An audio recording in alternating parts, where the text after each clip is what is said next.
hello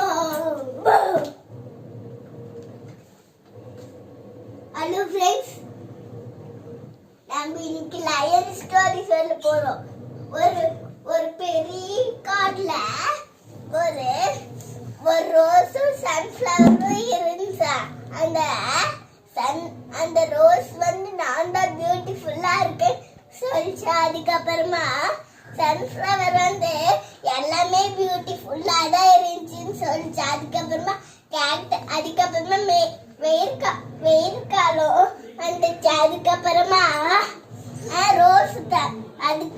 rose தண்ணி எங்க இருக்குன்னு தேடாம கேக்டஸ் ஸ்கூல்ல தண்ணி இருக்கு தெரியாம அதுக்கப்புறமா